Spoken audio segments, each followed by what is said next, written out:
บางบทลูกศิษย์ไทยใหญ่ภาษาเมียนมาพม่าภาษาลาวก็ลืมไปแล้วกินข้าวเหนียวบอกภาษาลาวผมก็เป็นไรบอกภาษาลาวได้2-3คำครูบาบุญจุกมันจะเป็นคนลาวเป็นคนย้อนคนเมืองก็เลยอยู่ดีมีแห้งเนอะบางครั้งหน่อยเนอะจุกคนกำเราก็ได้นิดเดียวภาษาลาวก็ได้หน่อยภาษาพม่าภาษาจีนภาษาไทยน้อยเราเป็นไทยน้อยนะพระนเรศวรเป็นไทยน้อยเด็กไปชนะไทยใหญ่ไปชนะพม่าบ้านดำนะ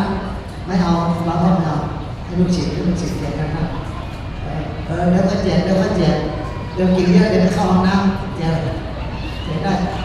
จะถวายเงินเลยถวายของแจกของไม่ให้แจกฮะไม่ถวายปล่อยเขาเราไม่ต้องถวายแล้วไม่อยากได้เงินได้ทองอะไรปล่อยเขาเถอะไม่อยากได้เงินสักบาทไม่ต้องถวายแล้วไม่เป็นไรให้ทำบุญแม่ถวายไม่ต้องพับกระเป๋าพระองค์นี้ไม่อยากได้เงินเดี๋ยวก่อนฟังต่อนะภาษาไทยบ้านดำภาษาไทยหน่อยเรากันเองเกรงใจกันบ้างมีน้อยทำน้อยมีมากทำมากอย่าขอกันบางคนจะไม่อยากได้เงินในธรรมะเป็นดาวมาแล้วบ้านดำนะภาษาไทยน้อยอยากว่าไหมอยากว่าหรือเปล่าภาษาดำนะภาษาไทยน้อยเราท่านทั้งหลายมีบุญกุศลอย่างยิ่งที่ได้เกิดมาตั้งความระดับใหม่ของพระพุทธศาสนาคำสั่งสอน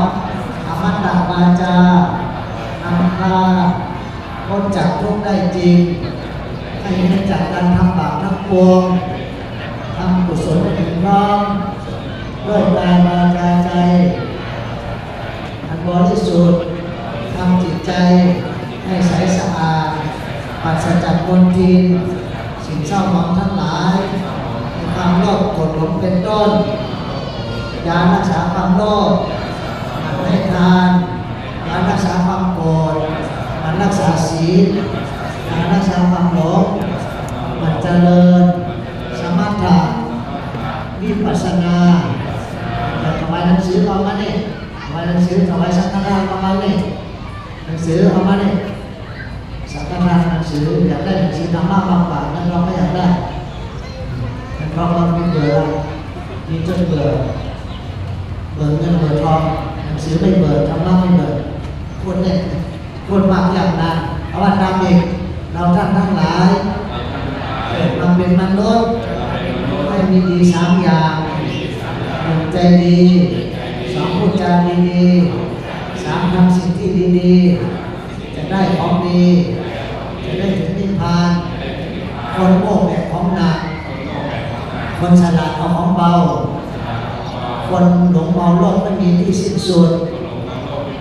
ตาของเรานี่เหมือนงูหูของเราเหมือนจระเข้จมูกของเราเหมือนนกปากนี้ของเราเหมือนหมาบ้านลมของเราเหมือนหมาป่าใจของเราเหมือนลิงเอาสติมัดติจึงจะได้ถึงพระนิพพานไม่ไกลให้ใจเรามีความศรัทธาพระนิพพานไม่ไกลให้ใจเรามีความเพียรพระนิพพานไม่ไกลให้ใจเรามีสติง่วงนอนนะช่วยบ้านนำ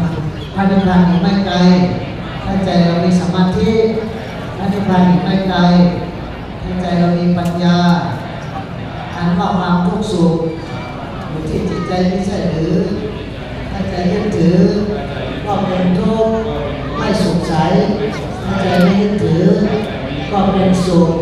ไม่ต้องทุกข์ใจอะไรสำคัญอยู่ที่ใจของเรานี่เลยอย่าเห็นแก่ตัวอย่าโมหประมาทอย่าขาดสติสมาธิมั่นคงดำรงความซื่อสัตย์มีสัจจะต่อตัวเองยังเป็นเทวดาฟ้าดินอย่ากินสินบนอย่าคนเลิกคนชั่วอย่ามั่วทำไปสู่อบายทำกายวาจาใจให้สะอาดคนต้องเรียนหาปากต้องเรียนละทำใจสงบเย็นมีเมตตาเหมือนพระย่อมชนะมารหลับร่ำรวย ทาน บำบัดให้ทา อย่าน ล่วงงาม อย่าล่วงงา ต้อ ม งรักษาศีล ต้องรักษาศีล มีจิตเมตตา มีจิตเมต อ ตา ยากพ้นภัย อย่าต้อง ในวัฏสงสารสมบัติเจริญ ต้องการเจริญ สมถะ สมถะ วิปัสสนา ปัสสนา ร้อนกายอย่าร้อนใจเหนื่อยกายอย่าเหนื่อยใจหนักกายอย่าหนักใจ เจ็บกายอย่าเจ็บใจ ทุกข์กายอย่าทุกข์ใจ นิพพานัปัจจโยโหตุนิพพานังละมังสุขังพระนิพพานเป็นสุขอย่างยิ่งดังนี้แลจบแล้วภาษาไทยน้อยต่อไปนั่งสมาธินะ ที่จะทำบุญไม่ปีหน้าเข้ามาทำปีนี้เก็บเงินไว้ก่อนไม่ต้องทำละได้หวันมาตั้งเยอะละได้เงินมาตั้ง7-8 แสนเอาไปทำหมดละ